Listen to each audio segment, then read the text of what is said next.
Assalamualaikum warahmatullahi wabarakatuh. Waalaikumsalam warahmatullahi wabarakatuh. Alhamdulillahirabbil alamin wa bihi nasta'inu ala umuri dunya waddin. Wassalatu wassalamu ala sayyidina wa maulana Muhammadin wa ala alihi wa sahbihi ajmain amma ba'du. Selamat siang hadirin semuanya yang mengikuti seminar hari ini. Salam sejahtera untuk kita semua. Yang kami hormati kepada Bapak Prof. Dr. Hamam Hadi MSCD SPGK selaku Rektor Universitas Al-Ma'ata. Yang saya hormati kepada Ibu Dr. Yonatara Paratmanitya SJD Division MPH selaku Dekan Fakultas Ilmu Kesehatan Universitas Al-Ma'ata. Yang saya hormati Ibu Fatimata Sari MKBD selaku Kaprodi S1 Kebidanan. Yang saya hormati kepada Ibu Diah Pratnya Paramita SSTM selaku Kaprodi D3 Kebidanan. Yang kami hormati narasumber kita pada siang hari ini, yaitu Mbak Angela Lala Safrudin dan Mbak Ina Syafeti dari program studi S1 Kebidanan 2020 Universitas Al-Ma'ata yang akan berbagi ilmu dan berdiskusi bersama mengenai tema seminar hari ini. Yang kami hormati segenap panitia seminar serta ibu hadirin dan peserta seminar yang kami banggakan.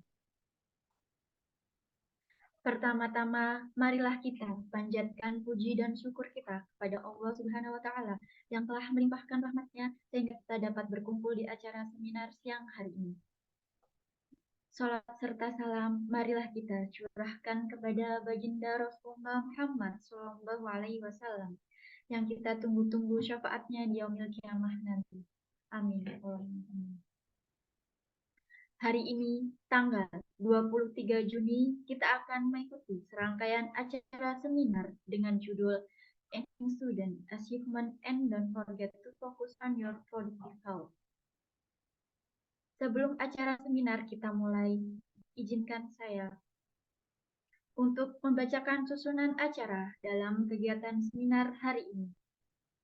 Susunan acara yang pertama, pembukaan.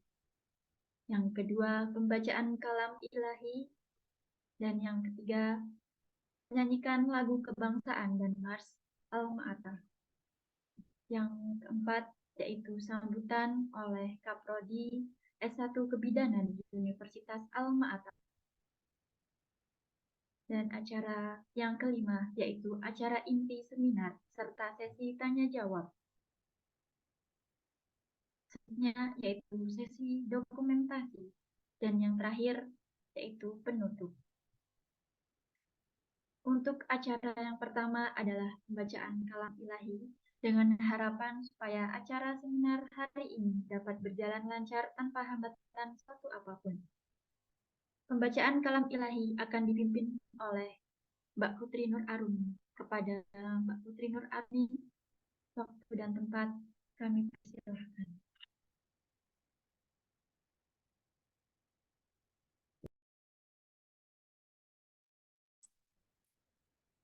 Assalamualaikum warahmatullahi wabarakatuh. Waalaikumsalam warahmatullahi wabarakatuh. A'udzu billahi minasy syaithanir rajim. Bismillahirrahmanirrahim. Subhanalladzi asra bi'abdihi laylan minal masjidil haram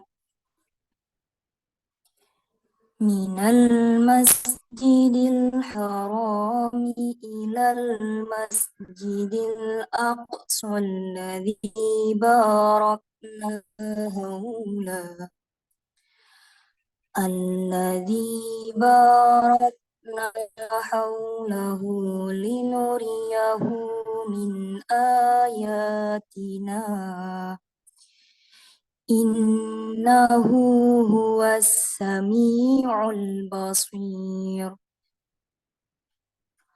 وآتينا موسى الكتاب وجعلناه هدى لبني إسرائيل ألا تتخذوا من دوني وكيلا صدق الله العظيم. Assalamualaikum warahmatullahi wabarakatuh.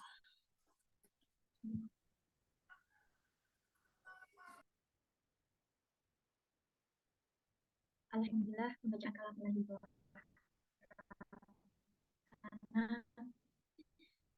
Semoga yang membaca ataupun yang mendengar mendapatkan hikmah dan syafaatnya.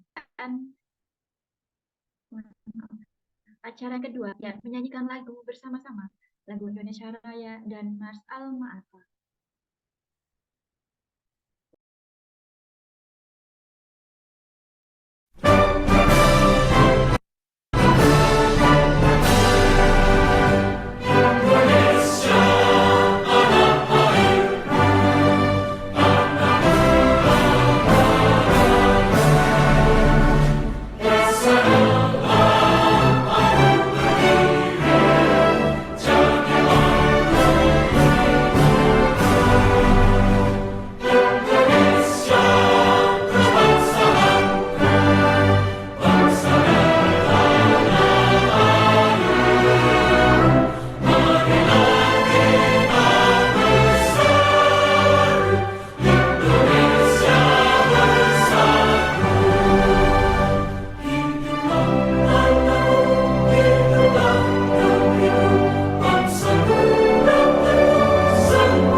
lambungkan namamu dan martabat Indonesiaku.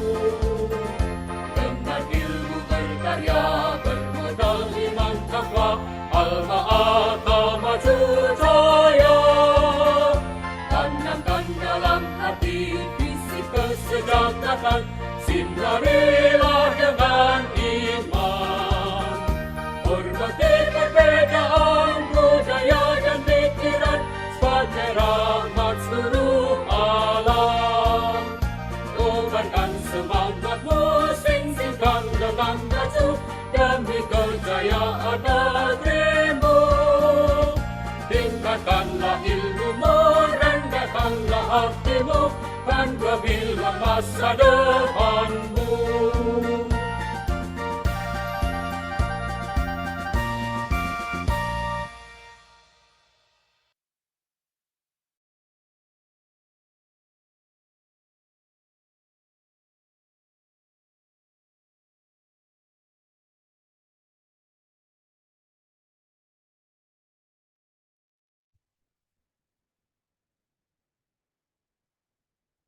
Untuk acara selanjutnya, yaitu sambutan akan disampaikan oleh Ibu Fatimah Tasari, MKBD, selaku Kaprodi S1 Kebidanan Universitas Al-Ma'ata. Kepada waktu dan tempat, kami persilahkan.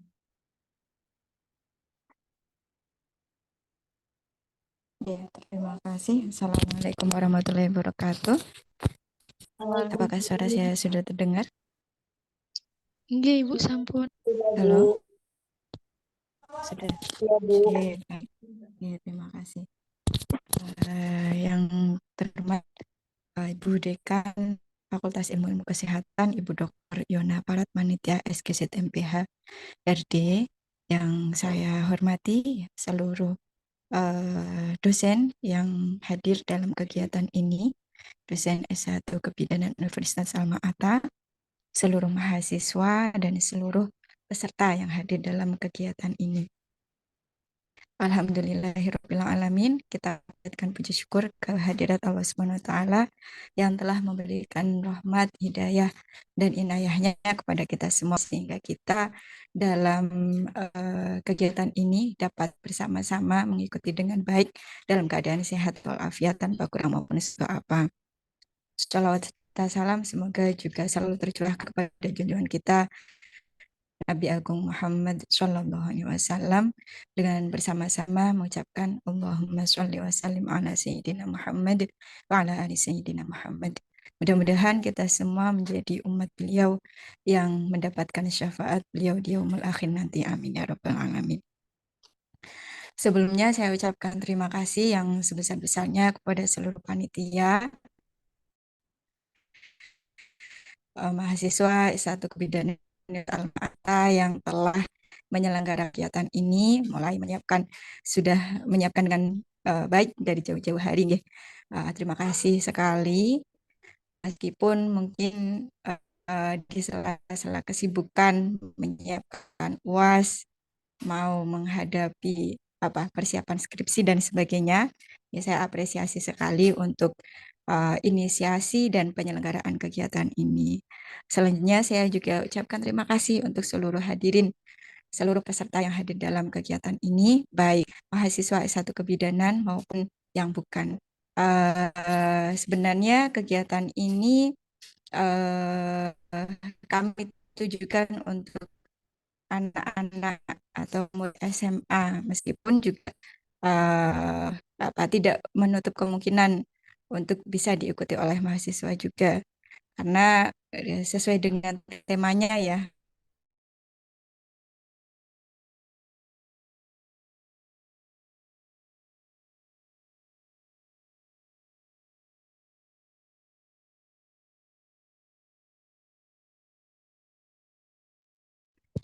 Oke, maaf, tadi terhenti ya. Sekarang apakah sudah bisa terdengar lagi suara saya? Sudah, Bu. Sudah, ya. Ya, jadi sesuai dengan temanya ya, bagaimana cara kita untuk menyiapkan diri menjadi mahasiswa yang baik seperti itu. Ya, jadi sesuai dengan tema itu, seperti yang saya sampaikan tadi, sebenarnya sasaran kita adalah anak-anak SMA sebagai. Jadi kegiatan ini adalah salah satu bagian dari pengabdian masyarakat. Bagaimana Prodi S1 Kebidanan mewujudkan komitmennya untuk berkontribusi. Salah satunya adalah memberikan edukasi melalui kegiatan seperti ini. Namun seperti yang saya sampaikan juga tadi bahwa tidak menutup kemungkinan kegiatan ini juga bisa diikuti oleh teman-teman mahasiswa karena hal ini juga adalah hal yang harus selalu diingat ya. Jadi tema kita hari ini adalah bagaimana meningkatkan atau menyiapkan diri menjadi mahasiswa yang baik. Bagaimana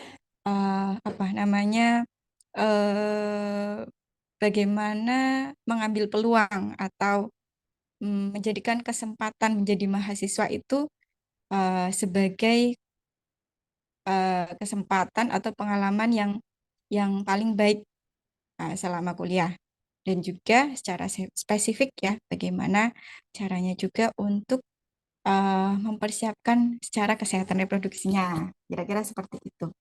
Nah, maka dari itu, nanti silakan teman-teman diikuti dengan baik. Ini ada yang dari SMA? Apakah pesertanya ada yang dari SMA? Tidak ada ya? Ya mungkin belum ada yang masuk ya. Jadi ya sekali lagi dengan kegiatan ini harapan saya adalah bagi anak-anak SMA yang mungkin nanti akan bergabung ya itu bisa digunakan sebagai media atau sebagai gambaran nanti apa yang disampaikan oleh materi bisa menjadi gambaran atau pengenalan bagaimana sih kehidupan kampus yang sebenarnya dan apa yang harus saya lakukan ketika sudah menjadi mahasiswa. Begitu juga dengan kesehatan reproduksinya. Apa yang akan saya hadapi nanti kalau sudah jadi mahasiswa? Tantangan terberatnya itu apa? Dan apa yang harus dilakukan? Dan sekali lagi, hal itu tidak bisa kita hanya ketahui, harus kita ingat, harus kita tanamkan dalam hati baik-baik ya, karena tantangan-tantangan itu atau hal-hal yang nanti akan disampaikan itu bisa jadi terjadi ya, maksudnya harus kita lakukan sepanjang jadi mahasiswa. Jadi bagi yang sudah mahasiswa pun kegiatan ini harapan saya adalah menjadi pengingat teman-teman mahasiswa semua. Ya. Untuk mahasiswa-mahasiswa saya yang sangat saya cintai, monggo kegiatan ini digunakan sebagai pengingat teman-teman semua. Apakah mungkin kegiatan saya atau eh, apa yang teman-teman lakukan selama menjadi mahasiswa apakah sudah baik atau belum? Kalau memang belum baik, apa yang harus saya tingkatkan? Begitu juga dengan yang berkaitan dengan kesehatan reproduksi nanti ya. Bagi teman-teman mahasiswa, monggo materi nanti bisa diperhatikan dengan baik, diperhatikan sekali lagi, ditanamkan dalam hati apakah saya sudah sesuai dengan apa yang disampaikan.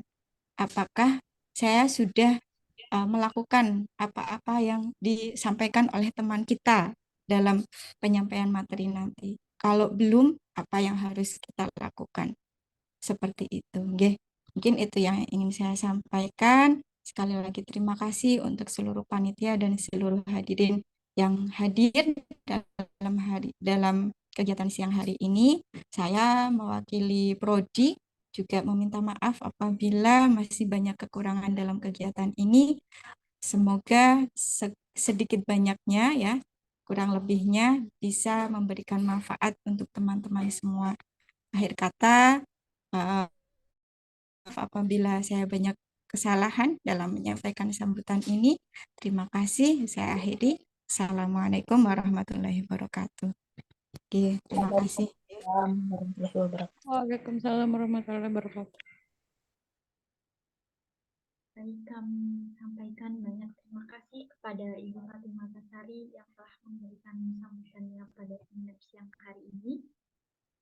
Selanjutnya adalah acara inti Dalam acara inti terdapat beberapa rangkaian acara termasuk pemaparan materi dan diskusi serta tanya jawab. Untuk acara inti akan dipandu langsung oleh moderator kita, yaitu Mbak Andrea Permata Rahatan dari Program Studi Kebidanan 2020 di Universitas Alma-Ata. Kepada Mbak Andrea, kami persilahkan. Oke, baik. Ucapan terima kasih banyak kepada Mbak Rizia ya, selaku MC.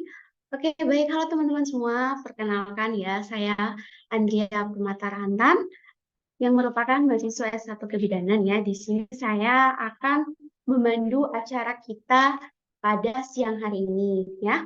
Kemudian tema kita pada hari ini yaitu Enhancing Student Assessment and don't forget to focus on your reproductive. Nah, selanjutnya teman-teman bisa mendengar nih pemaparan materi dari siapa lagi nih kalau bukan kakak-kakak kita dari S1 Kebidanan ya, yaitu ada Afina Syafeti dan juga ada Kak Angela Lala Syafruddin. Oke. Selanjutnya harapannya semoga teman-teman, adik-adik semua bisa memperhatikan seminar kita ini ya dan aktif bertanya. Jika teman-teman memiliki pertanyaan, boleh langsung dituliskan di chat Zoom dengan format nama, asal institut, dan pertanyaannya ya. Mungkin langsung saja nih ya, kita panggil materi kita yang pertama, yaitu Kak Vina Syafeti. Untuk Kak Vina, waktu dan tempatnya saya persilahkan.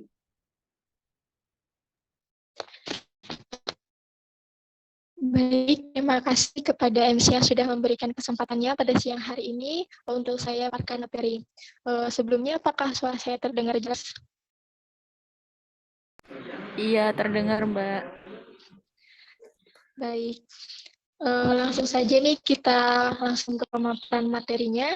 Jadi pembahasan siang hari ini untuk materi pertama yaitu kita akan bahas mengenai preparation for brighter future, how to be a mahasiswa. Izin share screen mungkin.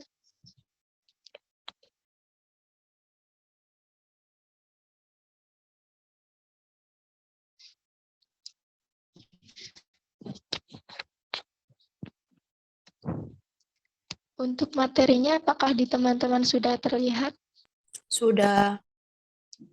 Baik, langsung saja ya di sini. Ada mengenai persiapan diri untuk menjadi mahasiswa ke depannya nanti bagaimana. Nah, tentunya yang kita ketahui menjadi mahasiswa itu banyak sekali tantangan yang akan kita hadapi di kemudian hari. Nah, maka dari itu ada baiknya kita sebagai mahasiswa atau calon mahasiswa mengetahui kekurangan dan kelebihan mengenai tantangan tersebut secara cepat atau sedikit. Mungkin dengan begitu nanti teman-teman bisa memperbaiki atau mengetahui apa sih yang perlu diperbaiki dari persiapan diri ini, serta meningkatkan apa saja untuk meraih masa depan nanti setelah lulus perkuliahan. Next, Mbak. Nah, di sini sudah ada bagian yang kami buat mengenai apa saja yang perlu dipersiapkan menjadi mahasiswa. Nah, di sini kan ada SMA atau SMK, lalu ada dunia perkuliahan menuju dunia kerja. Fokus kita di sini di dunia perkuliahan. Persiapan perkuliahan itu apa saja? Di sini kita harus melatih hard skill serta soft skill. Next, Mbak.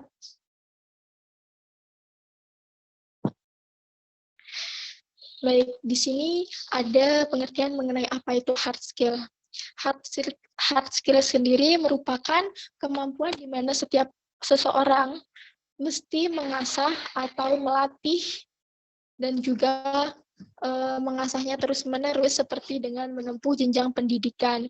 Kemampuan ini dapat teman-teman pelajari dengan menyesuaikan kemampuan atau minat serta bidang yang sudah teman-teman pilih dari program studi yang akan teman-teman tempuh nantinya. Bisa juga mungkin teman-teman ada yang ingin mengikuti berbagai kursus itu juga bisa disebut dengan pengertian dari hard skill. Nah, yang termasuk dalam hard skill sendiri itu merupakan seperti slide berikutnya. Next, Mbak. Baik. Di sini teman-teman harus mengetahui terlebih dahulu mengenai prodi serta kampus. Apa sih? Kenapa perlu dilakukan mengenai pengenalan prodi serta kampus?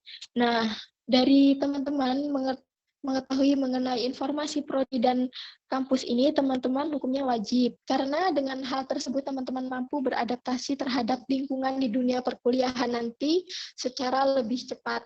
Nah, adaptasi yang harus dilakukan oleh teman-teman seperti antara lain yaitu menyesuaikan diri dengan lingkungan kampus, sistem pembelajarannya bagaimana di kampus tersebut, serta sistem penilaiannya di prodi, pergaulan, dan lain sebagainya. Nah, teman-teman juga di sini perlu mempelajari mengenai bagaimana proses administrasi di kampus tersebut yang berhubungan dengan kegiatan akademik. Lalu, teman-teman untuk di prodi sendiri juga harus mempelajari mengenai pengurusan KRS. Karena di setiap kampus pasti memiliki kebijakan masing-masing dalam mengurus KRS itu. Lalu untuk di prodi sendiri, teman-teman juga harus mengetahui apa saja yang akan teman dari kebutuhan yang untuk menunjang kegiatan pembelajaran seperti laptop, alat tulis, buku, dan lain sebagainya. Next, Mbak.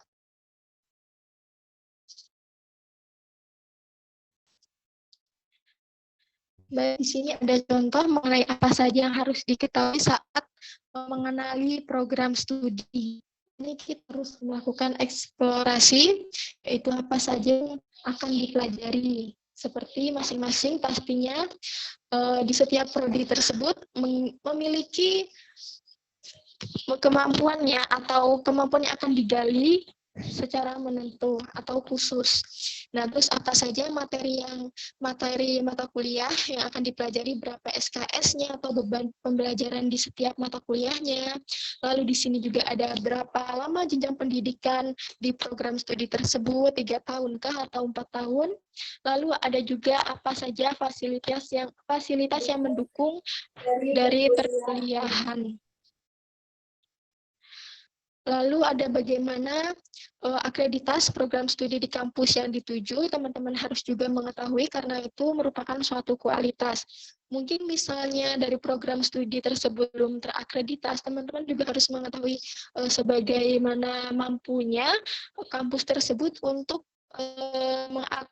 melakukan proses akreditas secara cepat. Jika tidak, simpelnya seperti ini. Apakah nanti ketika teman-teman lulus program studi tersebut sudah terakreditasi dengan baik atau belum? Di situ teman-teman harus melihat. Lalu ada juga sekitar apa persaingan di kampus tersebut dan apa juga syarat dan ketentuannya memasuki kampus serta program studi di kampus tersebut. Next, Mbak.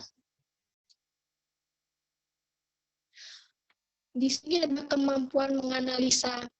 Nah, kemampuan menganalisa ini merupakan suatu kemampuan teman-teman untuk mengumpulkan informasi atau menganalisa sebuah keadaan untuk menyelesaikan mungkin sebuah permasalahan, bisa juga mengambil keputusan. Contohnya, misalnya nih, teman-teman dapat menganalisa suatu permasalahan kecil yang dihadapi ketika menjadi anak kos. Mungkin di situ kan ada berbagai macam permasalahan yang mungkin teman-teman akan hadapi, contohnya seperti masalah keuangan. Sebagai mahasiswa, teman-teman juga harus mengatur bagaimana keuangan di kedepannya, karena di dunia perkuliahan ini akan lebih banyak kebutuhan yang harus teman-teman penuhi di luar kehidupan sehari-hari, banyak biaya tak terduga, maka dari itu teman-teman harus mampu mengatur serta menganalisa mengenai keuangan. Next, Mbak.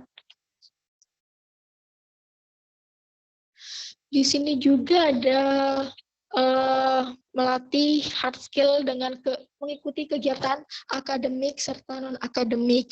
Nah, mengikuti kegiatan akademik ini seperti halnya mengikuti perlombaan program kreativitas mahasiswa atau yang biasa kita sebut dengan PKM, ada pertukaran mahasiswa Dan ada juga seperti sekarang program mahasiswa merdeka, dan masih banyak lagi kegiatan akademik dan non-akademik. Lalu untuk sebaiknya itu kegiatan aktif di kampus seperti mengikuti wadah organisasi seperti BEM, lalu kegiatan UKM, yang pastinya di perkampusan, karena hal tersebut juga mampu membangun relasi di luar program studi, mencakup kehidupan luas di kampus. Mbak. Di sini ada juga mengenai soft skill. Soft skill itu apa sih? Soft skill itu bisa dianggap sebagai faktor penentu keberhasilan seseorang di masa depan, karena soft skill merupakan kemampuan yang berhubungan dengan keterampilan, berkomunikasi, serta kehidupan teman-teman di sosial, ke lingkungan sosial.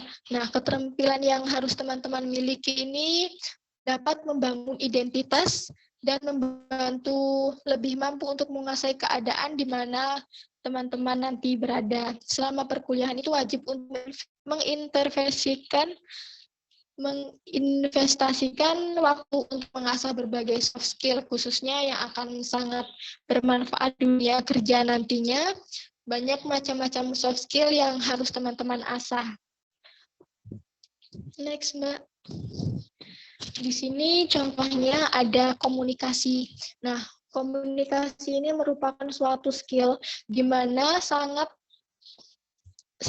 penting, karena komunikasi ini teman-teman dapat menyampaikan suatu pesan secara efektif, baik, dan benar supaya pendengar mampu menerima pesan yang disampaikan melalui lisan itu dengan baik dan mudah dimengerti.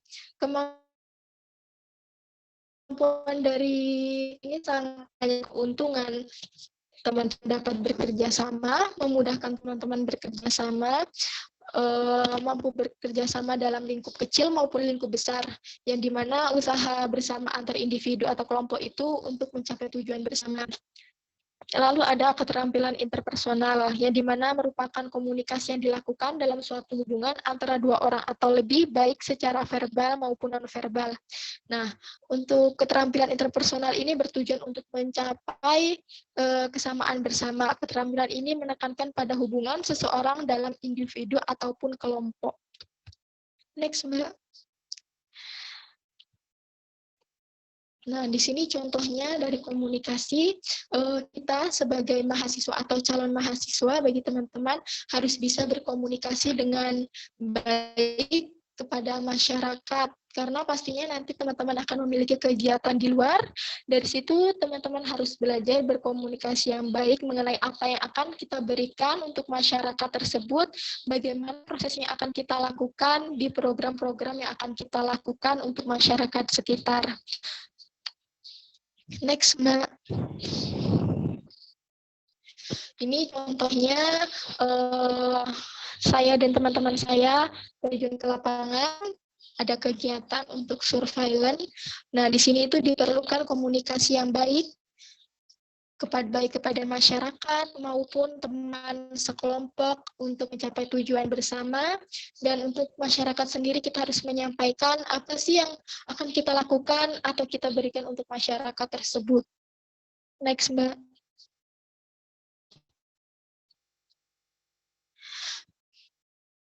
Di sini ada manajemen waktu, ini sangat-sangat penting ya di kehidupan perkuliahan, karena di kehidupan perkuliahan itu mungkin waktunya untuk waktu perkuliahan sendiri jamnya tidak menentu.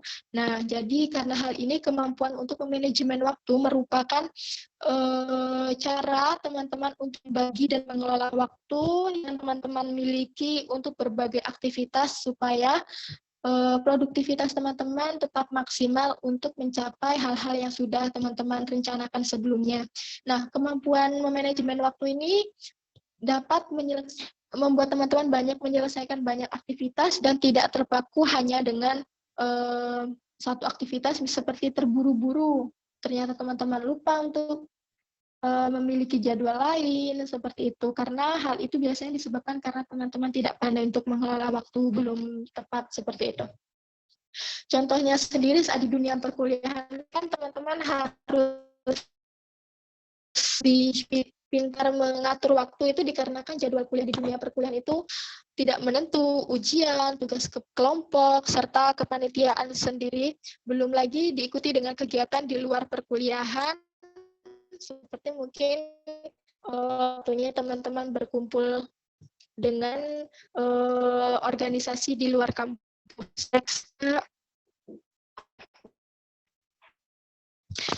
Cara untuk memanajemen waktu sendiri yaitu teman-teman bisa membuat list harian untuk lebih memastikan apa saja yang akan kegiatan yang akan teman-teman lakukan. Lalu teman-teman harus menentukan prioritas kegiatan yang paling penting dan tidak bisa ditinggalkan. Teman-teman harus juga memberikan deadline untuk kegiatan-kegiatan tertentu. Harus juga belajar berkata atau menolak agenda dadakan yang mungkin ada teman-teman yang tiba-tiba mengajak, ayo main, tetapi di situ teman-teman sudah memiliki kegiatan lain, teman-teman harus bisa berkata tidak, karena hal tersebut dapat mengganggu kegiatan-kegiatan yang mungkin lebih prioritas. Lalu teman-teman juga harus menentukan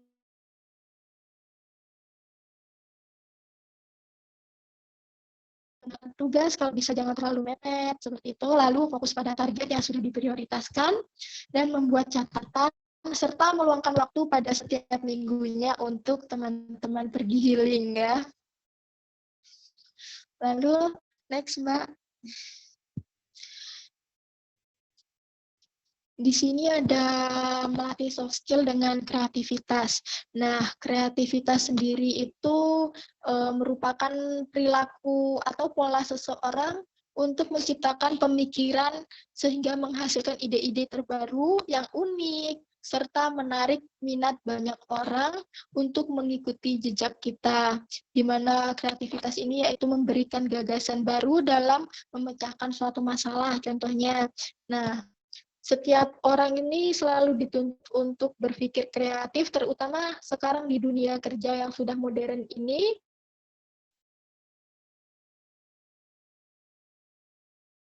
Kegiatan yang mungkin menggunakan teknologi, dengan teknologi tersendiri, teman-teman juga harus tetap berkreativitas, memiliki kreativitas yang lebih atau harus berkembang. Karena semakin majunya zaman ini, kreativitas sangat diperlukan. Karena hampir semua kegiatan ya di zaman sekarang, apa sih yang tidak dilakukan dengan kreativitas? Kalau enggak dengan kreativitas kita, kurang mampu menarik perhatian orang kalau zaman sekarang. Mungkin jika dengan ini membuat konten, kalau teman-teman gak kreatif, ya siapa yang nonton, seperti itu. Next, Mbak, lanjutnya. Nah, ini contoh dari kreativitas sendiri. Ini seperti menciptakan ide-ide yang inovatif dan unik, yang dimana hal tersebut bisa membuat prodi dan kampus lebih dikenal di luar sana, seperti mempromosikannya, lalu seperti meneliti suatu hal yang sebelumnya belum pernah diteliti. Ini bisa untuk skripsi nih, menciptakan pembaruan dari penelitian sesuai dengan metode yang lebih baru, bagus, dan efektif. Next, Mbak.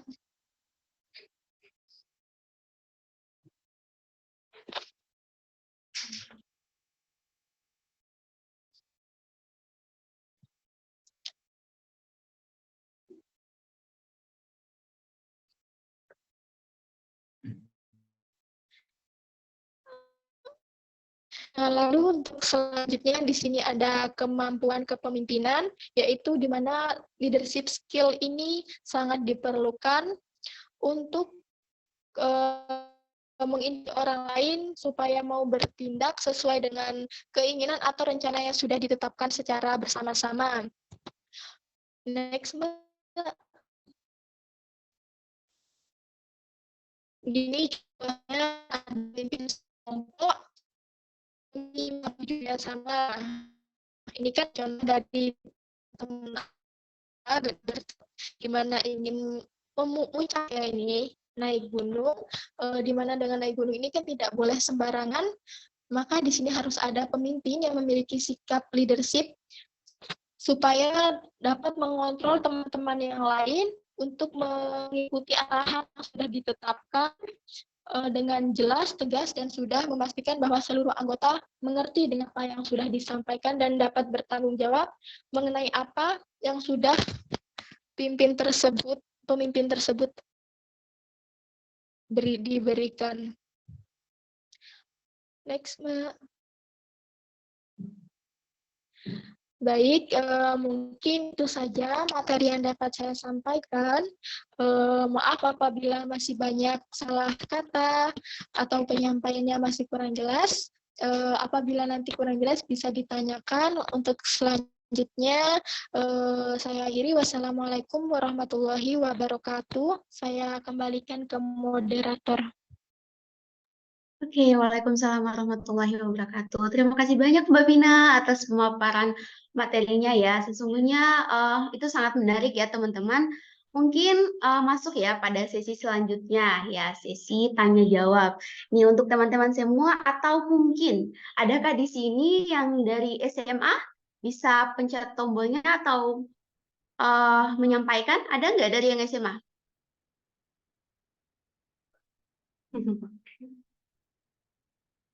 Yang udah lulus sekolah, terus mau kuliah, ada nggak? Ada. Ada. Oh, Ada. terima kasih. Oh, kemungkinan ya ini kebetulan ini adalah adik saya. Bagaimana dia? Apakah ada pertanyaan yang ingin diajukan?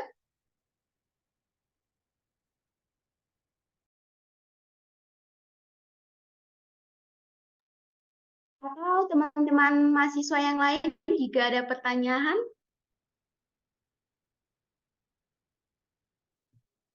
Oke, baik. Jika nanti ada, silakan ditulis di kolom chatnya ya. Langsung saja kita lanjutkan ke sesi yang berikut, yaitu pemaparan materi oleh Kak Angela. Oke, Kak Angela udah siap, Kak? Halo, Kak?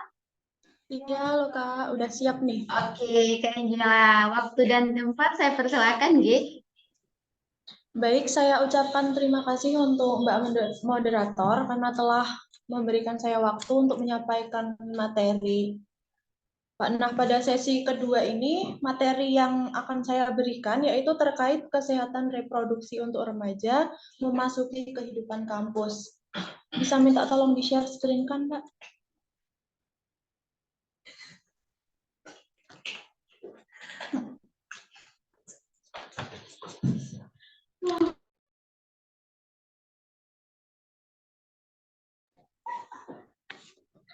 Nah, kali ini saya akan memaparkan terkait seks pranikah pada remaja. Untuk lebih spesifiknya, nanti saya akan memaparkan terkait definisinya, kemudian penyebabnya, lalu dampaknya, dan juga tips-tips supaya kita semua terhindar dari perilaku seks pranikah.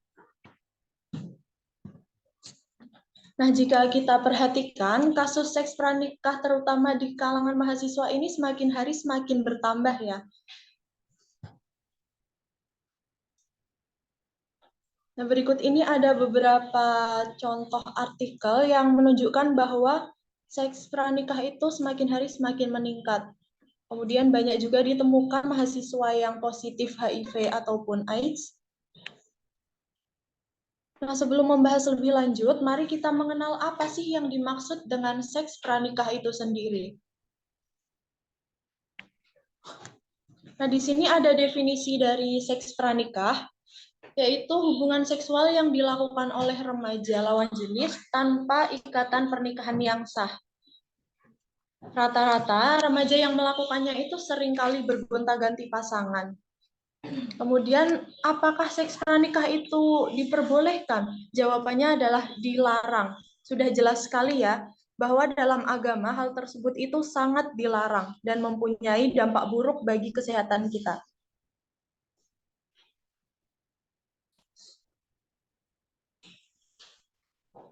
Sebenarnya apa sih yang menjadi penyebab dari maraknya seks pranikah itu sendiri?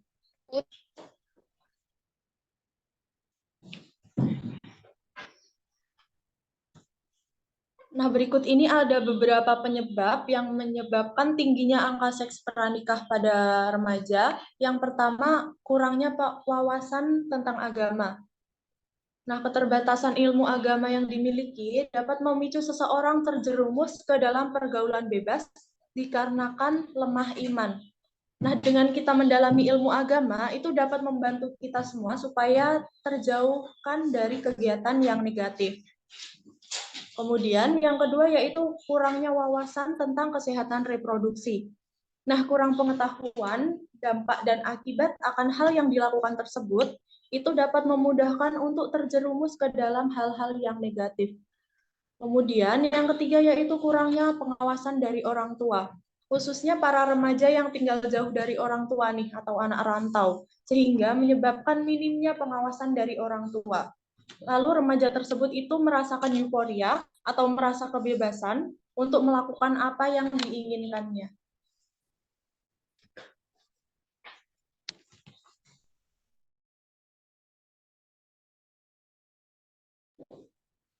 Kemudian yang ketiga yaitu penyalahgunaan internet, paparan dari media sosial yang semakin canggih dan akses yang semakin mudah terhadap konten-konten yang berbau pornografi.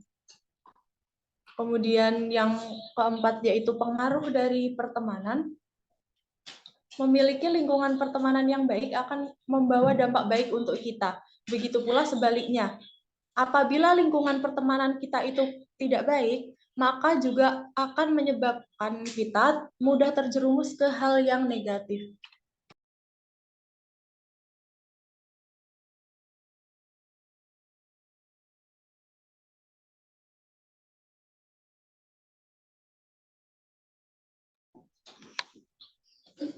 Mohon maaf, kemudian yang terakhir yaitu disebabkan oleh pacaran. Pacaran ini bukan hal yang tabu lagi ya buat remaja zaman sekarang nih. Bahkan itu sudah kayak menjadi sebuah tren gitu untuk kita semua. Mereka itu biasanya berpacaran dengan alasan untuk mengenal satu sama lain dan berharap mendapatkan kecocokan. Kemudian remaja zaman sekarang juga tidak sadar bahwa berpacaran itu merupakan atau seks bebas. Yang awalnya bergandengan tangan, lalu lanjut ke pelukan, sampai akhirnya terjadilah free sex. Kemudian berikut ini ada beberapa dampak dari melakukan seks pranikah.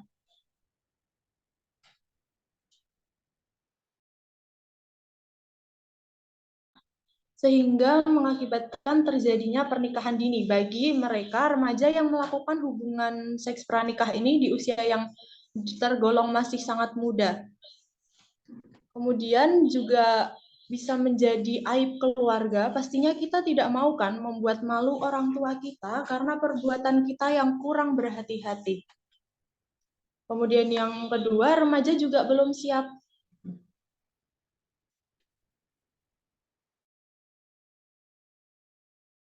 Remaja itu biasanya belum siap secara fisik, psikologis maupun finansial nih, sehingga mengakibatkan maraknya kasus KDRT, perceraian, gangguan mental, sampai penelantaran anak.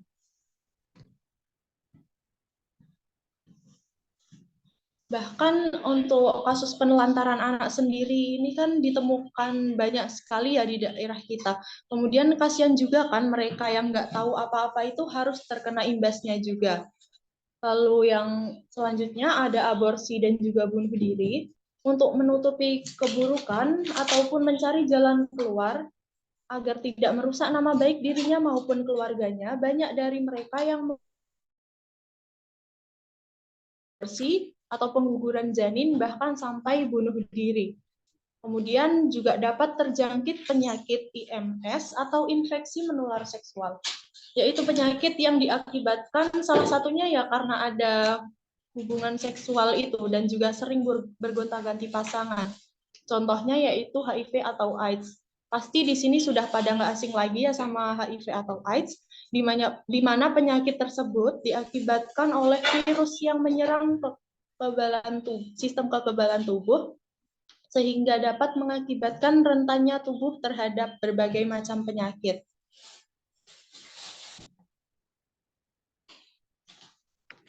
Nah, berikut ini ada beberapa bahaya dari infeksi menular seksual. Yang pertama dapat menyebabkan kemandulan atau tidak bisa bereproduksi. Kemudian yang kedua memudahkan penularan virus HIV atau AIDS itu tadi. Kemudian yang ketiga yaitu keguguran. Yang keempat, penyakit ini sulit untuk disembuhkan bahkan sampai menyebabkan kematian. Nah, tentu saja hal tersebut sangat berbahaya kan? Berikut ini ada beberapa tips nih supaya kita semua bisa terhindar dari perilaku seks pranikah. Yang pertama yaitu dengan rajin beribadah. Kalau kita taat beribadah, nggak bakalan deh kepikiran untuk melakukan hal yang tidak-tidak. Kemudian, yang kedua menjaga hubungan baik dengan orang tua, dan membatasi waktu untuk keluar serta berteman dengan orang yang memberikan dampak positif untuk kita. Kemudian melakukan kegiatan yang positif. Misalnya nih seperti olahraga ataupun membaca. Sesuai aja deh sama hobi kalian itu apa. Misal hobi kalian menggambar, ya kalian bisa menghabiskan waktu dengan menggambar dan lain sebagainya. Kemudian hindari juga mengakses konten yang mengandung pornografi saat waktu luang. Yang selanjutnya yaitu memberikan pembinaan. Misalnya dengan melakukan promosi kesehatan seperti sekarang ini, terkait kesehatan reproduksi pada remaja dan juga selalu mengingatkan agar remaja itu mengerti tentang seks bebas dan juga paham dengan resiko yang ditanggung apabila melakukannya. Remaja itu harus tumbuh menjadi dewasa yang sehat tanpa seks bebas dan juga narkoba. Nah, berikut ini ada tips untuk kamu yang ingin melanjutkan pendidikan ke jenjang bebas pada mahasiswa terjadi ketika berada di kota rantau, di mana mahasiswa berada jauh dari pengawasan orang tua. Contoh dari pergaulan bebas itu nggak hanya hubungan seksual di luar pernikahan saja loh, tapi juga ada merokok, kemudian minum alkohol, lalu konsumsi obat-obatan terlarang, dan juga masih banyak lagi. Banyak sekali penyebab yang melatar belakangi seorang mahasiswa itu terjerumus pada pergaulan bebas. Biasanya berawal dari rasa penasaran ataupun dijadikan sarana untuk menghindari permasalahan yang dialaminya atau dijadikan sebagai pelampiasan. Nah, oleh karena itu, bagi para mahasiswa rantau bisa untuk mengikuti beberapa tips berikut ini supaya terhindar dari pergaulan bebas. Yang pertama yaitu menanamkan prinsip untuk menghindari pergaulan bebas. Tentu saja semua hal itu berawal dari diri kita sendiri. Oleh karena itu, mahasiswa harus bisa mendisiplinkan diri dari perilaku yang menyimpang. Kemudian yang kedua, berani untuk berkata tidak. Belajar untuk menolak ajakan yang berdampak negatif, itu tidak ada salahnya loh. Mahasiswa bisa memikirkan baik-baik terkait dampak buruk yang akan timbul di kemudian hari dari kesenangan-kesenangan sesaat itu. Nah, ini ada sedikit quotes untuk hari ini. Jangan kecewakan keluargamu hanya karena kesenangan semu. Baik, terima kasih. Begitu saja pemaparan materi dari saya. Kurang lebihnya saya mohon maaf. Saya kembalikan kepada moderator. Oke, baik. Terima kasih banyak Mbak Injila atas pemaparan materinya yang sangat menarik ya dan juga luas nih. Oke, selanjutnya kita sampai pada titik di mana sangat menegangkan ya apabila ada pertanyaan. Untuk teman-teman, apakah ada pertanyaan yang ingin ditanyakan? Mulai dari yang pertama tadi sudah dipaparkan oleh Mbak Vina dan selanjutnya itu Mbak Injila. Gimana nih? Ada nggak? Ada, Kak. Oke, ada ya. Sudah ada di kolom chatnya ya, akan saya bacakan pertanyaan nih. Yang pertama dari Desa Yuldani, Lumbawa, SMA Negeri 1 Seram bagian Timur. Oh, berarti orang Timur ya. Oke, lanjut nih. Pertanyaannya adalah buat Kak Vina. Pertanyaannya adalah, apakah ada dampak positif dan negatif dari dunia perkuliahan? Jika ada, sebutkan dan jelaskan. Bagaimana Kak Vina? Apakah sudah memiliki jawabannya? Sudah, Pak. Oke. Mungkin langsung saja ya untuk Kak Tessa mau diperhatikan jawabannya. Untuk Mbak Vina, waktu dan tempat saya persilahkan.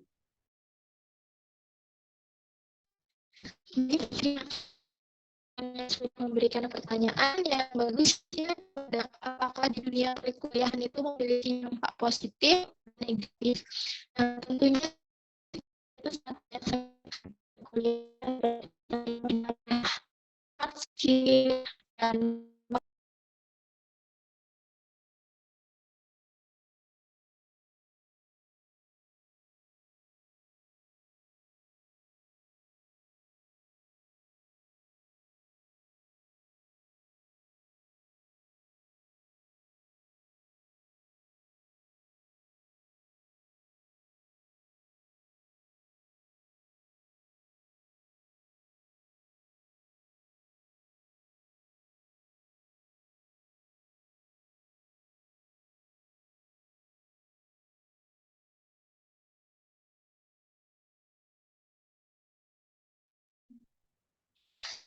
mohon maaf terlempar.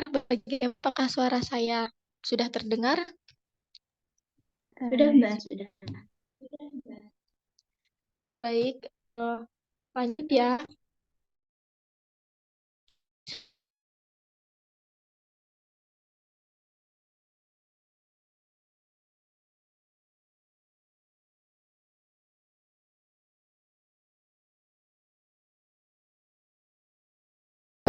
Wawasan dan ilmu pengetahuan, terus banyak relasi, serta yang pasti mendapatkan gelar ya.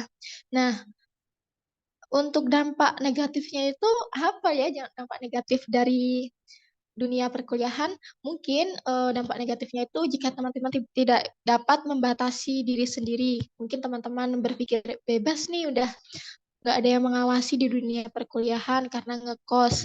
Nah, di situ mungkin karena teman-teman tidak dapat mengontrol diri, maka dari itu teman-teman dapat terjerumus di perilaku-perilaku yang mungkin seperti sudah dijelaskan oleh Mbak Angela tadi, seks bebas, seperti itu. Nah, jadi di sini teman-teman harus pandai-pandai untuk mengontrol diri, mengatur diri, mengingat apa sih tujuan teman dapat tersebut.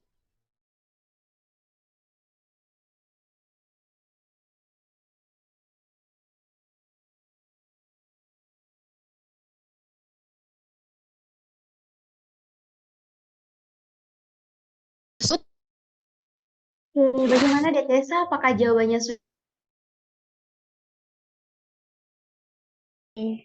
Oke, sama-sama. Ada pertanyaan dari Milawanti Buambangga yang merupakan mahasiswa dari Universitas Almata. Pertanyaannya adalah,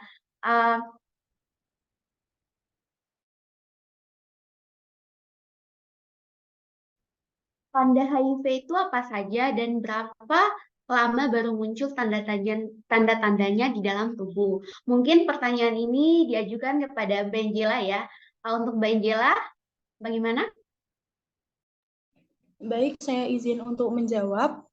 Nah, untuk tanda-tandanya sendiri itu ada tanda-tanda ringan ya untuk gejala awalnya itu seperti flu ataupun demam. Karena kan orang yang terjangkit HIV itu rentan untuk terkena berbagai penyakit. Kemudian selain itu juga ada rasa sakit di bagian tenggorokannya dan juga seseorang itu menjadi mudah lelah. Padahal tidak melakukan banyak kegiatan tapi dia merasa lelah gitu. Nah, saat sudah masuk ke HIV akut itu biasanya orang tersebut akan lebih mudah untuk kehilangan berat badannya secara drastis. Biasanya rentan waktunya itu biasanya baru terasa.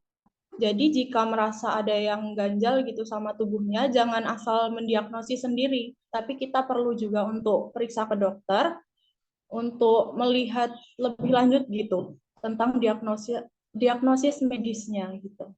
Seperti itu, Mbak.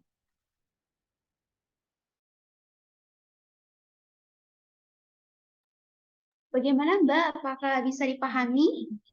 Iya, Mbak. Makasih. Oke, sama-sama.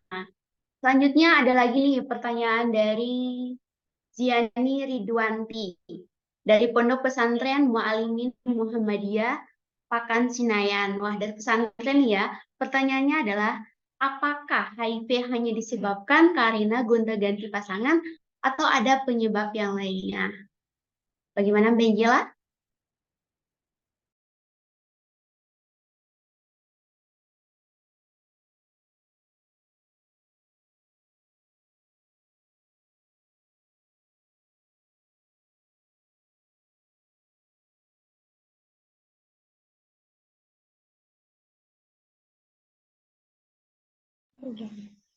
Baik, izin untuk menjawab. Jadi HIV itu bukan hanya tertular dari hubungan seksual saja ya, tapi juga bisa saja karena jarum suntik yang tidak steril. Misalnya nih kita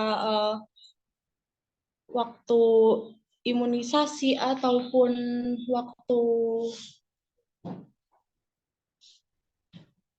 vaksin itu yang tidak memperhatikan jarum suntiknya, bisa saja mungkin jarum suntik tersebut telah digunakan oleh seseorang yang terpapar virus HIV dan juga setelah itu bisa dipakai ke kita. Nah, itu bisa juga tertular melalui hal itu ya. Kemudian selain itu juga bisa disebabkan oleh obat-obatan terlarang gitu. Jadi bisa mungkin kita harus menjauhinya supaya tidak terkena virus tersebut.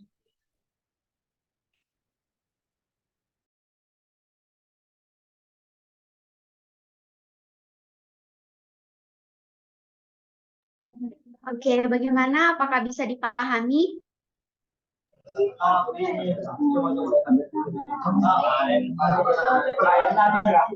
Untuk Kak Ridwati, bagaimana Kak?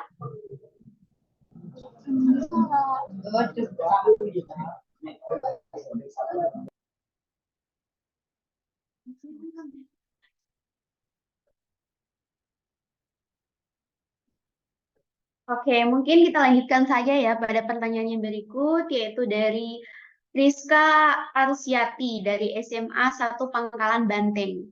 Nah, pertanyaannya nih, bagaimana penularan HIV itu bisa terjadi atau hanya dengan berhubungan seks? Kita bisa tertular atau penularan HIV tersebut bisa melalui hal lain. Oke, pertanyaannya mungkin bisa disampaikan oleh Mbak Jela ya.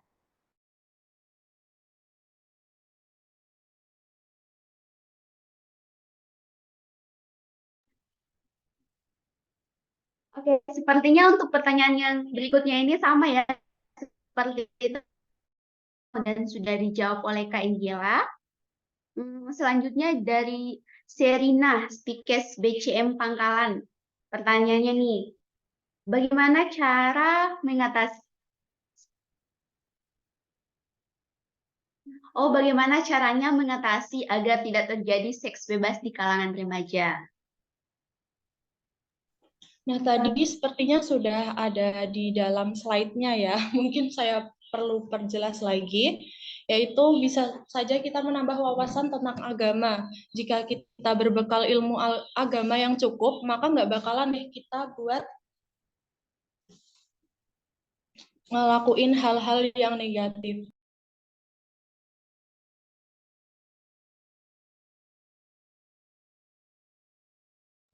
Selain itu, kita juga bisa memilih lingkungan ataupun pergaulan yang positif, lalu hindari pergaulan yang terlalu bebas.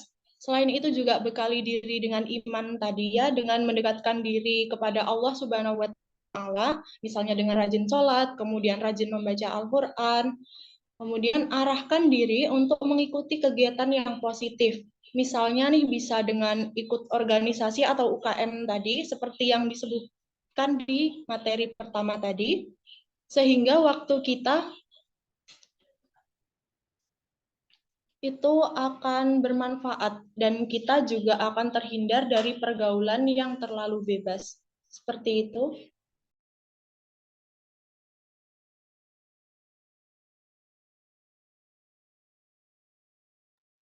Bagaimana Mbak untuk pertanyaannya, apakah bisa dipahami? Bisa, terima kasih banyak. Sama. Oke, selanjutnya pertanyaan dari Dewi Humairah yang merupakan mahasiswa dari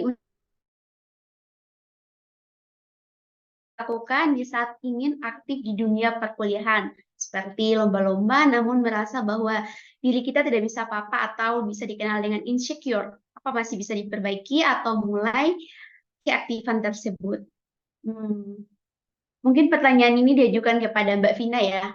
Untuk Mbak Vina, waktu dan tempat saya persilahkan. Baik, terima kasih. Langsung saja ya saya tanggapi.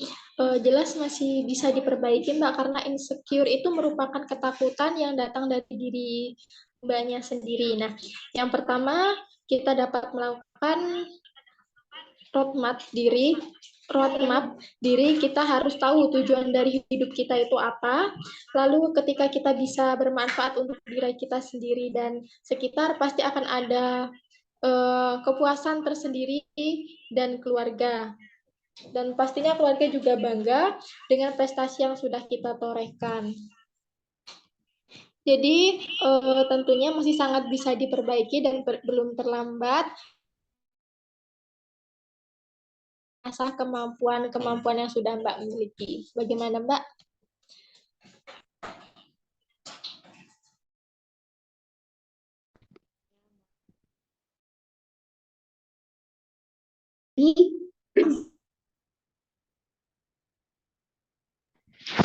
Iya Mbak, terima kasih. Oke, baik teman-teman. Mungkin banyak sekali ya pertanyaan yang diajukan, tapi dikarenakan waktu ini ada pertanyaan yang mungkin terakhir ya. Pertanyaannya itu dari Faradilah Kasih, tahanan dari MA Al-Islah, Putri Hidayatullah. Pertanyaannya di sini mungkin menurut kakak semua, tolong jelaskan nih mengapa jika kita sudah rajin beribadah, tapi masih kepikiran tentang hal-hal yang tidak baik seperti pacaran dan hubungan yang tidak baik lainnya. Bagaimana nih bisa untuk dari Mbak Angela ataupun Mbak Pina? Saya persilahkan.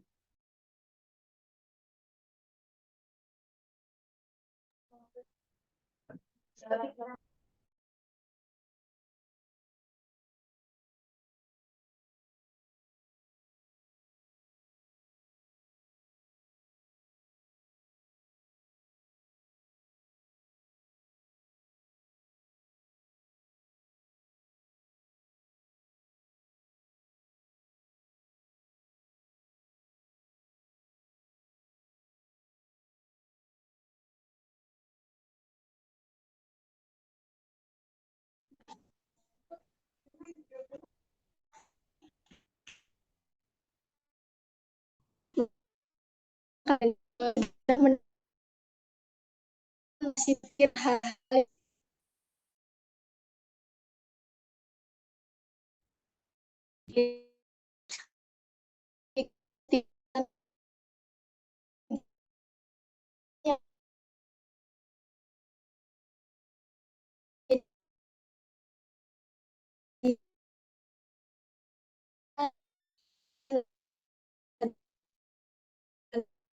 sudah dekat.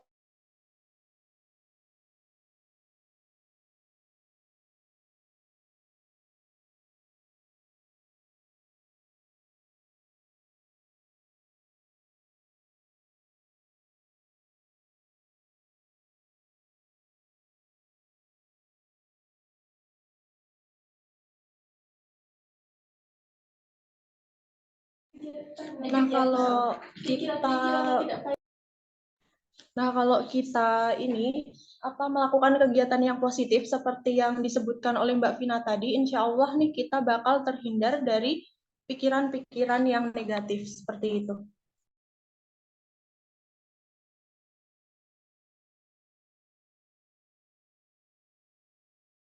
Selain itu juga semuanya itu kan berawal dari diri kita sendiri ya. Nah, kalau kita bisa membentengi diri kita sendiri dari hal-hal yang negatif, insya Allah kita bakal terhindar deh sama hal-hal yang negatif tersebut seperti itu.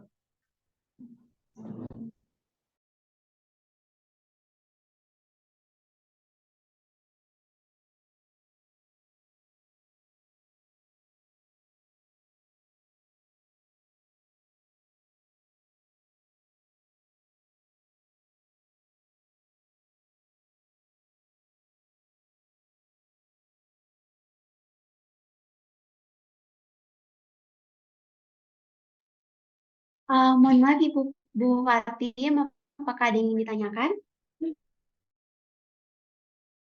Oke, terima kasih. Suara saya jelas tidak ya? Jelas Bu. Jelas ya. Jadi kalau suara saya kurang jelas bisa diingatkan ya. Oke, sebelumnya saya apresiasi, wah teman-teman ini banyak sekali yang bertanya ya. Alhamdulillah berarti apa ya? Ada tambahkan dari jawaban teman-teman mahasiswa tadi ya, hanya melengkapi. Teman-teman tadi sudah menjawab dengan baik, hanya saya ingin sedikit menambahkan dari beberapa pertanyaan yang tadi sudah disampaikan. Boleh ya? Boleh apa tidak? Boleh Bu, boleh. Yang bertanya, Mbak yang tadi bertanya, mohon izin saya menambahkan sedikit ya. Jadi yang pertama tadi ada yang bertanya ya, apa sih dampak negatif dari dunia perkuliahan gitu ya. Nah, kalau dari saya gitu ya, harus tahu dulu kuliah itu niatnya apa. Ya, kalau niatnya bukan mencari ilmu, kemungkinan banyak sekali hal-hal negatif yang akan kita dapatkan seperti itu. Jadi kalau kita niat kuliah itu untuk mencari ilmu, benar-benar thalabul ilmi gitu ya, insya Allah niat kita pasti lurus. Apapun yang terjadi selama perkuliahan, insya Allah akan menjadi sesuatu yang baik seperti itu. Tapi kalau misalnya niat kita bukan itu gitu ya, niat kita yang lain misalnya, niat kita mau kuliah supaya dapat ijazah dengan nilai yang baik sehingga nanti bisa keterima di perusahaan yang baik misalnya, yang bonafit gitu misalnya. Misalnya niatnya itu gitu ya. Ya nanti bisa jadi yang terjadi apa? Sering contek, melakukan hal-hal yang plagiat, sesuatu yang seharusnya tidak dilakukan tetapi dihalalkan seperti itu ya. Jadi sekali lagi mungkin tambahan saya, kalau bertanya, kalau kita tanya apa sih dampak atau sesuatu negatif dari perkuliahan, ya itu bukan tidak ada ya. Kalau niat kita sesuatu yang buruk atau yang tidak baik, nanti kita akan mendapatkan atau menemui hal-hal yang negatif tadi gitu. Jadi apa? Jadi niat kita dari awal harus satu, thalabul ilmi, cari ilmu gitu ya. Kalau kita niatnya cari ilmu itu semuanya nanti akan baik ya. Hal-hal yang tadi saya sampaikan, mencontek, melakukan hal-hal yang sebenarnya tidak boleh tapi tetap dilakukan, termasuk juga nanti melakukan pergaulan bebas. Kita itu bukan itu, niat kuliah untuk gaya-gayaan, niat kuliah untuk misalnya meninggikan misalnya tingkat sosial dan sebagainya ya, nanti yang muncul selama kuliah ya seperti tadi ya, supaya teman yang tidak baik kelakuannya. Terus tadi kalau mau ijazah yang baik jadi suka mencontek atau melakukan hal-hal yang lebih buruk dari itu gitu ya. Jadi tadi siapa yang bertanya ya tentang dampak negatif perkuliahan? Dari mana? Masih ada di sini? Iya, saya Bu dari Mbak Tessa ya. Jadi nanti kalau kuliah dari sekarang diniati ya, pokoknya kuliah itu niat utamanya itu cari ilmu, bukan yang lain. Kalau itu yang kita lakukan, insya Allah nanti selama kuliah tidak akan ada dampak-dampak negatif yang akan kita terima, gitu ya. Ya, selanjutnya ini tadi saya melihat, mendengarkan banyak yang bertanya tentang HIV atau AIDS gitu ya. Jadi kalau saya lihat sepertinya banyak sekali yang concern dengan HIV dan AIDS ini. Oke ya, jadi pertama saya sampaikan bahwa masalah seks pranikah itu memang sangat rentan untuk bisa mengalami HIV atau AIDS. Tapi jangan fokus hanya ke HIV atau AIDS aja ya. Jadi jangan berpikiran bahwa dampak terburuknya adalah HIV atau AIDS. Ya, kalau teman-teman tahu ya, sekarang ini HIV atau AIDS itu bisa mudah untuk di treatment gitu ya, walaupun tidak bisa diobati, tapi asalkan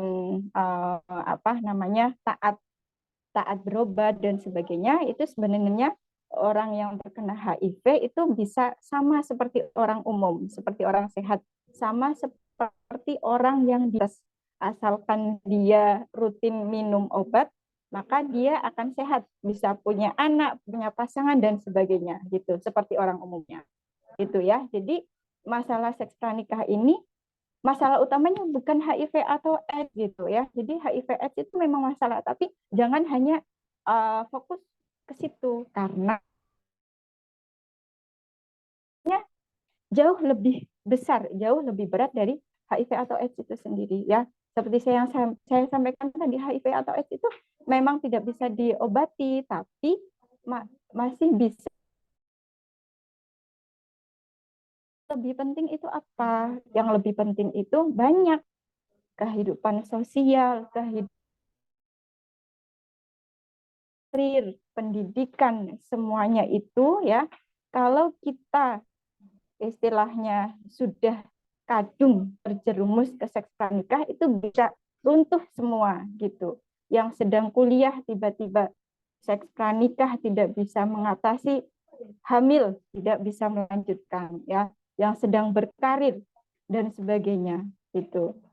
Itu baru kita gitu. Kita seperti itu. Belum lagi nanti dampak untuk yang lain, untuk orang tua, untuk anak yang kita lahirkan.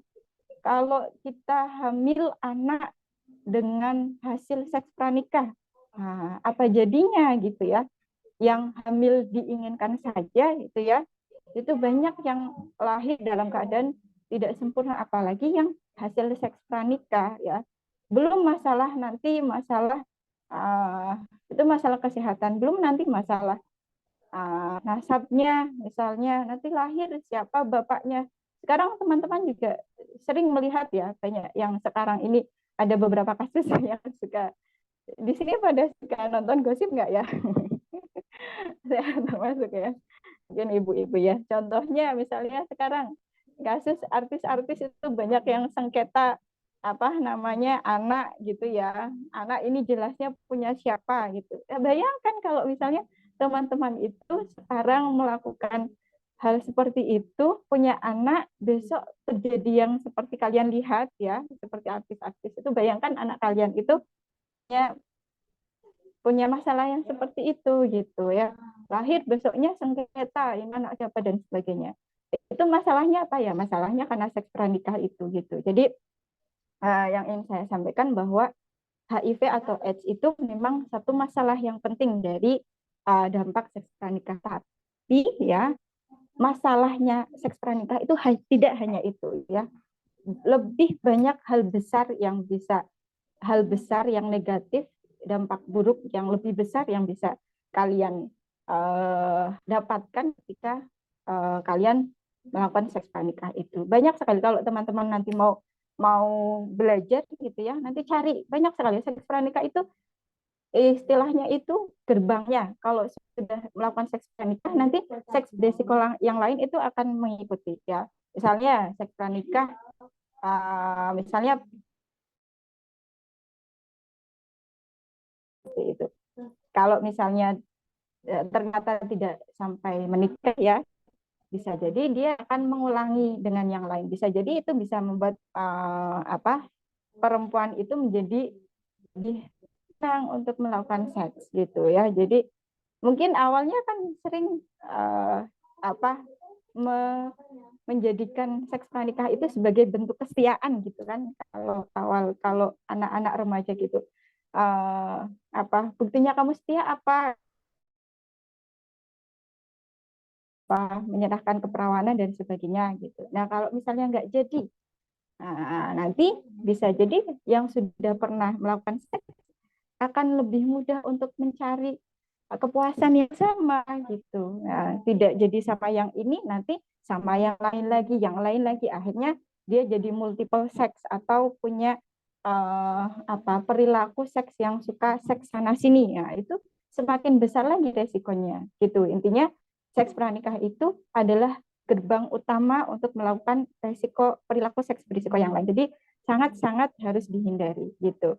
Nah, selanjutnya mungkin saya ingin menyampaikan ke hal berikutnya tentang mengatasi seks bebas tadi gitu ya, atau seks pranikah gitu. Karena saya ingin menyampaikan ini karena seks pranikah itu ya, itu sesuatu yang sesuatu yang sebenarnya sulit ditebak gitu, sulit ditebak. Kalau teman-teman melihat ya, kalau teman-teman melihat atau mempelajari kasus-kasus yang ada gitu ya, itu tidak selalu pranikah itu dilakukan oleh orang-orang yang notabene, misalnya orang-orang yang atau perempuan-perempuan yang kelihatan nakal gitu ya. Banyak sekali kasus orangnya kelihatannya diam, kalau kita bilang alim gitu ya, berjilbab dan sebagainya, tapi melakukan seks pranikah gitu. Artinya bahwa seks pranikah itu jangan dianggap sesuatu yang jauh gitu. Siapapun itu sangat bisa beresiko untuk mengalami atau melakukan seks pranikah itu. Jangan dikira misalnya saya sekarang enggak kok, saya orangnya enggak pernah pacaran kok, insya Allah saya enggak akan terkena atau tidak akan bersinggungan dengan seks pranikah gitu. Hal pikiran seperti itu tidak bisa gitu, karena seperti yang saya sampaikan, seks pranikah itu bukan sesuatu yang jauh gitu. Siapapun sangat berisiko untuk melakukan ini gitu atau mengalami ini gitu. Nah, sekarang kita bicara bagaimana cara mencegahnya gitu kan. Nah, tadi juga ada yang bertanya, kalau kita sudah rajin beribadah, sudah mencoba untuk menguatkan iman, tapi kok masih masih pacaran, masih melakukan sesuatu yang menjerumus ke sana gitu ya. Terus bagaimana caranya gitu ya. Nah, kalau saya gitu ya, tipsnya adalah siap-siaplah untuk jatuh cinta gitu ya. Di sini ada nggak yang belum pernah jatuh cinta? Ada nggak? Halo? Ada nggak? Ada nggak yang belum pernah jatuh cinta? Ya itu ya. Jadi seks pranikah itu mungkin banyak faktornya, tapi yang paling sering itu adalah karena jatuh cinta. Karena jatuh cinta dan tidak bisa mengontrol rasa jatuh cinta itu untuk bisa dikelola dengan baik gitu ya. Jadi yang banyak ya itu ya. Ditambah faktor-faktor pendukung yang lain. Jadi faktor utamanya ya yang banyak itu karena tidak tahu caranya, gimana caranya supaya saya jatuh cinta dan saya bisa menjaga supaya dengan jatuh cinta ini saya tidak akan melakukan hal-hal yang lain seperti itu. Jadi itu faktor pendukungnya banyak gitu ya. Jadi sudah seperti itu, misalnya baru pertama kali nih jatuh cinta, senang banget rasanya jatuh cinta, ya udah ngapa-ngapain aja sama pacarnya, suruh ini itu mau gitu. Udahlah seperti itu, ditambah faktor pendukungnya misalnya jauh dari orang tua karena di rantau, kemudian ditambah lagi ibu kosnya misalnya kos-kosannya bebas, ditambah lagi teman-temannya juga ternyata sama melakukan hal yang semacam itu, ya sudah jadi gitu. Jadi supaya pendukung-pendukung itu tidak bisa mempengaruhi gitu ya, yang paling utama adalah tadi, tips saya adalah siap-siaplah ketika kalian jatuh cinta gitu ya. Jadi setiap orang, kenapa tadi saya bilang seks pranikah itu bisa menjangkit atau dialami oleh semua orang, tidak hanya yang nakal, karena jatuh cinta itu tidak hanya akan datang ke orang yang nakal, misalnya kita semua itu punya bukan risiko ya, jatuh cinta itu bukan risiko ya, akan diberi perasaan ya itu untuk jatuh cinta. Nah kalau kita tidak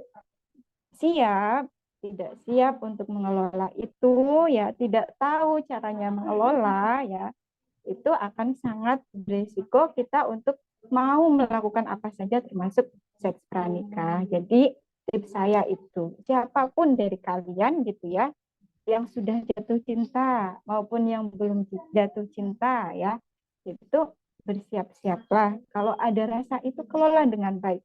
Selalu dikelola, selalu ingat ini namanya jatuh cinta itu memang anugerah gitu ya, tapi kalau tidak dikelola bisa jadi musibah. Jadi kalau ada perasaan itu sekarang ya, coba dikelola dengan baik. Kemudian yang kedua, kalau saya itu selalu bilang biasanya ke teman-teman mahasiswa ya, kalau sedang jatuh cinta itu ya, itu anggaplah seperti kita berpuasa gitu ya. Kalau misalnya mau senang boncengan, senang apalagi yang lain-lain gitu, senang sekali. Selalu berdoa dengan orang yang kita sukai kan senang sekali gitu kan ya. Nah, itu kita anggap kalau kita sedang puasa gitu ya. Kalau mau diajakin itu bilang saya sedang puasa. Puasa itu artinya apa? Saya akan melakukan itu semua nanti kalau kita sudah halal gitu ya. Karena sama seperti kalau kita berbuka, semuanya itu mau gandengan, mau berduaan, mau ngapain aja ya sama orang yang kita sukai, itu pasti akan lebih nikmat kalau itu seperti kita berbuka gitu. Kalau misalnya dari sekarang sudah gandengan, sudah boncengan, sudah ngapa-ngapain ya, nanti kalau sudah menikah apa rasanya gitu ya. Jadi nggak nikmat lagi gitu ya. Jadi tips saya itu. Jadi sekali lagi ini bukan hanya untuk teman-teman di luar Alma Ata, mahasiswa-mahasiswa saya yang sangat saya cintai sekarang ini ya. Harapan saya bisa memegang ini ya. Siapapun yang belum tahu pacaran ya, ketika nanti pacaran ingat, harapan saya bisa mengingat apa yang saya sampaikan. Dan siapapun yang sekarang pacaran gitu ya, sudah sampai manapun gitu ya, mungkin ada yang pacarannya baru sampai chattingan, atau ada yang pacarannya sudah sampai, mungkin ada yang sampai sudah seperti suami istri gitu ya, hentikan gitu ya, hentikan karena tadi dampaknya banyak dan semua itu akan lebih nikmat gitu ya, akan lebih bisa kita rasakan dengan lebih puas gitu ya kalau kita lakukan nanti gitu ya. Gitu ya. Mungkin itu dari saya. Ada yang mau ditanyakan mungkin?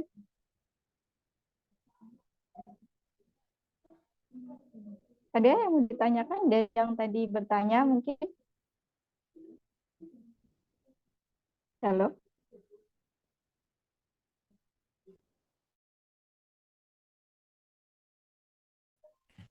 Terdengar, Bu. Ya, sudah tidak ada yang bertanya? Tidak ya? Ya sudah. Ya mungkin itu dari saya. Mudah-mudahan apa yang saya sampaikan bisa bermanfaat untuk teman-teman mahasiswa maupun calon mahasiswa. Terima kasih atas waktunya untuk panitia yang memberikan waktu kepada saya. Saya akhiri, kurang lebihnya mohon maaf. Assalamualaikum warahmatullahi wabarakatuh. Waalaikumsalam warahmatullahi wabarakatuh. Terima kasih banyak Bu Katim atas penjelasan dan lengkapinya.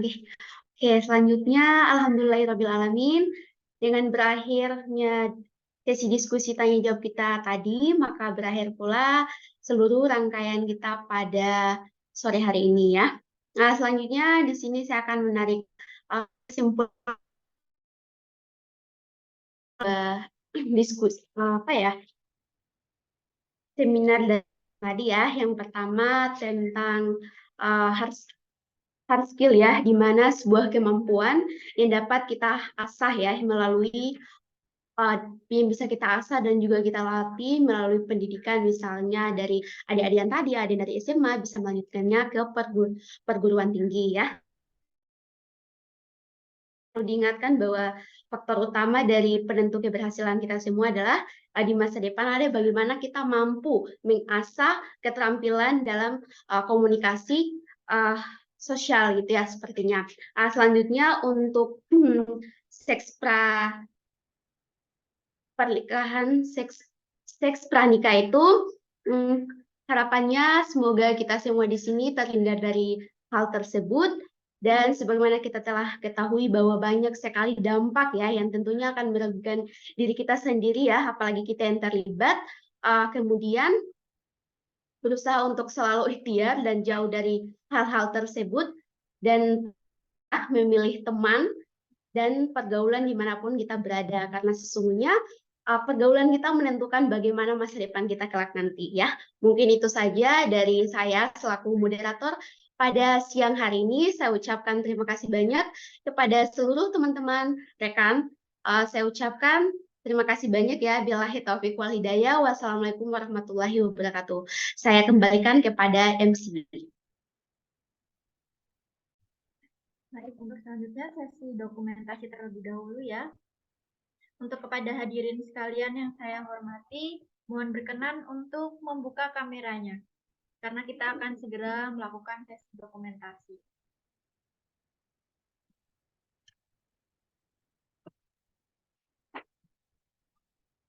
Yang belum membuka kameranya bisa segera ya.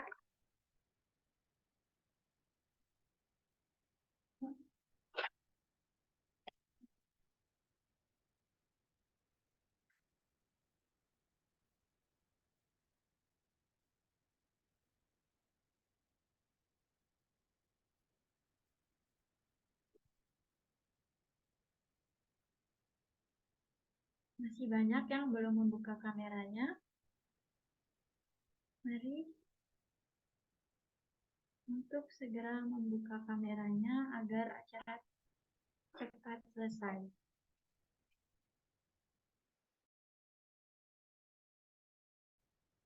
Oke.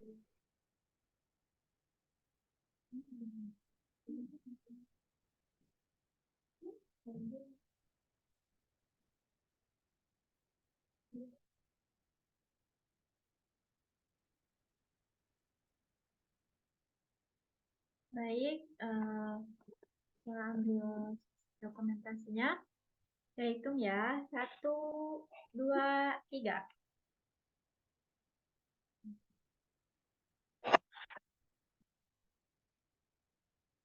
Sekali lagi, bisa senyum ya, eksis. 1, 2, 3.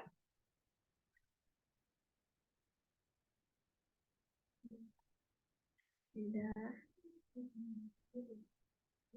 Baik, terima kasih. Kami ucapkan pula terima kasih banyak yang tak terhingga kepada narasumber kita pada siang hari ini, yaitu Mbak Ejela Lala Safrudin dan Mbak Vina Syafeti atas ilmunya yang sangat luar biasa. Semoga kita semua bisa mengamalkan dan semoga bermanfaat untuk kita semua. Hadirin yang berbahagia,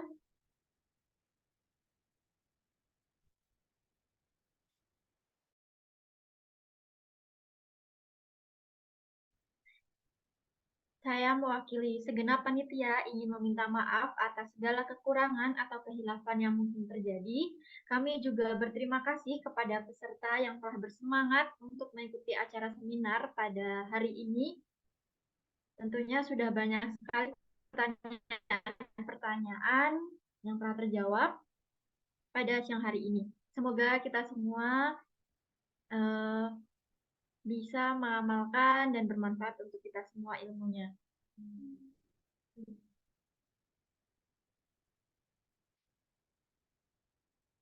Dari tema Enhancing Student Achievement and Don't Forget to Focus on Your Productive Health.